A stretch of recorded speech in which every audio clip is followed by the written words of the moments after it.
విఘ్నాలు తొలగాలని వినాయకుడిని పూజిస్తారు. బంగారం కొనాలంటే పెద్ద విఘ్నం అధిక తరుగే. మీ లలిత జ్యువెలరీలో తక్కువ తరుగు. బంగారు నగలు తరుగులో 1% తగ్గింపు. వజ్రాభరణాలు క్యారెట్ కు 5,000 తగ్గింపు.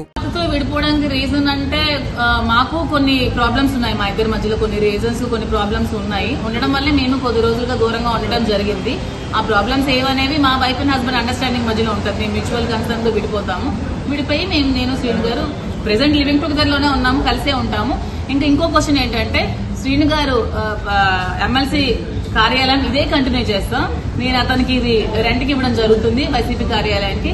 అతని కార్యక్రమాలన్నీ యథావిధిగా ఇక్కడే కంటిన్యూ చేస్తారు. ఇక్కడే కార్యక్రమాలన్నీ పార్టీ కార్యక్రమాలన్నీ ఇక్కడే జరుగుతాయి.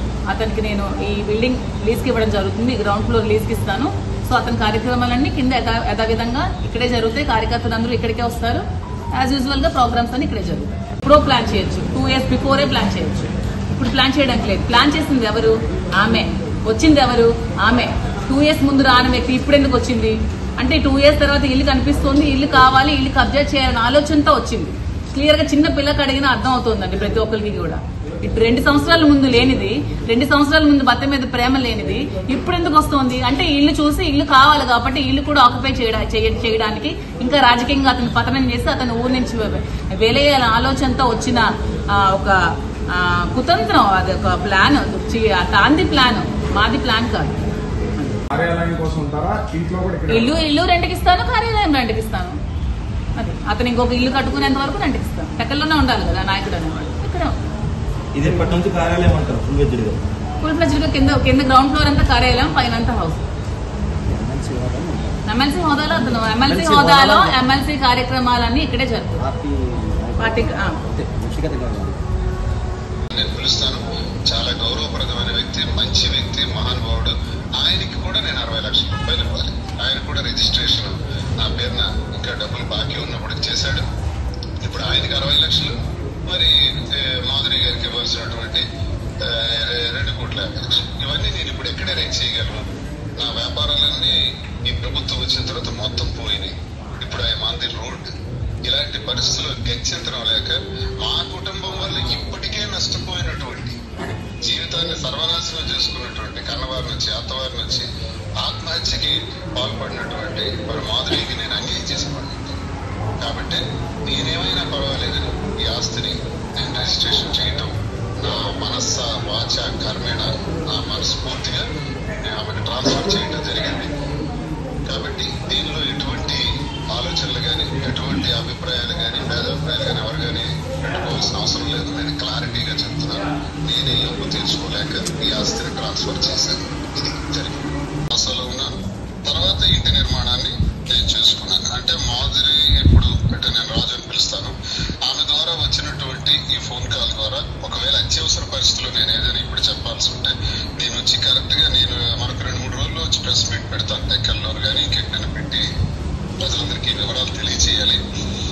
అర్జెంట్ పని మీద, బిజినెస్ పని మీద నేను భువనేశ్వర్ రావాల్సి వచ్చింది కాబట్టి నేను వచ్చి చెప్పుండేవాడిని. కానీ ఈలోగా మీరు అడుగుతున్నారు కాబట్టి ఈ ఫోన్ కాల్ ద్వారా నేను ప్రజలందరూ కూడా తెలియజేసేది ఏంటంటే, ఈ నివాసం ఏదైతే ఆగస్టు 8వ తారీఖు 23వ సంవత్సరం ఈ స్థలం నా పేరున కొనడం జరిగింది. ఇది నా స్వార్జితం. ఈ స్వార్జితం స్థలం మీద ఒక పార్టీ కార్యాలయం నిర్మాణం చేసి దానిలోనే ఒక బెడ్రూమ్ కూడా వేసుకుని ఒక క్యాంప్ ఆఫీస్ లో ఉండాలి అని నేను అనుకున్నాను. అలా ఏర్పాటు చేసినటువంటి ఈ నివాసంలో మరి గత 4 రోజులుగా జరుగుతున్నటువంటి గొడవల్లో మా ఇంటి గొడవలకు సంబంధించి వాణి రావటం, నేటికి ఇదే రోజు కరెక్ట్ గా 8వ తారీఖున ఆవిడ రావటం, వచ్చి నిన్నటి వరకు కూడా చాలా గలాటం చేయటం, ఆస్తుల గురించి పోరాటం, టెక్కల్లో నువ్వు ఉండకూడదు బయటికి పోవాలి అనటం, మరి అలాగే ఎమ్మెల్సీగా నేను టెర్మినేట్ చేయాలని పార్టీకి డిమాండ్ చేయటం, సస్పెండ్ చేయాలని చెప్పటం, ప్రజలందరి ముందు నన్ను అవమానపరచడం, చాలా నీచంగా నన్ను క్యారెక్టర్ అసాసినేషన్ చేసి ఒక భార్యగా ప్రవర్తించకూడదు రీతిలో ప్రవర్తించడం వల్ల నేను మనస్తాపాన్ని గురవుతూ ఈ మధ్య అంతా కూడా టెక్కల్లోనే అదే నివాసంలో మరి మొన్న 5వ తారీఖు సాయంత్రం వరకు ఇంచుమించు 6వ తారీఖు రాత్రి 5వ తారీఖు రాత్రి వరకు కూడా 5వ తారీఖు రాత్రి వరకు కూడా అదే గృహంలో ఉన్నాను. ఉండిన తర్వాత మరి ప్రజలందరికీ నేను తెలియజేసేది ఏంటంటే మాధురి గారికి నేను అది ఏ విధంగా చేశారు, మీరు ఏం ఆలోచించుకొని నా పేరు మీద రిజిస్ట్రేషన్ చేశారు, మీ ఇష్టపూర్వకంగా చేశారా, అది మీ స్వాజితం ఏంటనేది ఒక 2 విషయాలు మీరు చెప్పేస్తే మీడియా వాళ్ళు కూడా డౌట్స్ క్లియర్ అయిపోతాయి. ఇంకెవరికైనా ఏమైనా డౌట్స్ ఉంది? అందరూ కలిపి పబ్లిక్ కూడా జనాలు కూడా.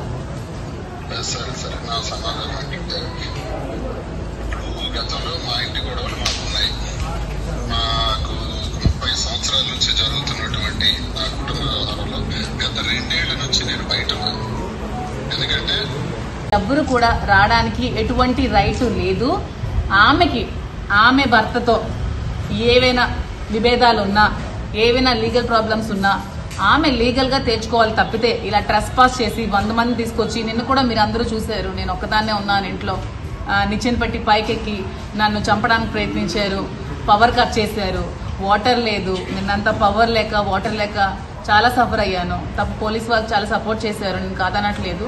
ప్రభుత్వం కూడా నాకు అండగా నిల్చోవాలి ఈ విషయంలో. ఎందుకంటే ఇది నేను డబ్బులు ఇచ్చి కొనుక్కున్న ప్రాపర్టీ కాబట్టి ఇక్కడికి అలాంటి ఇంకా ట్రెస్పాస్ ఇంకొకటి జరగకున్నా, ఆవిడ మళ్ళీ ఇక్కడికి రాకున్నా, నన్ను ఇబ్బంది పట్టకున్నా మీరు మీ మీడియా వాళ్ళు, పోలీస్ వారి, ప్రభుత్వం అందరూ నన్ను ఆదుకోవాలని, నాకు అండగా నిలబడాలని కోరుకుంటున్నాను.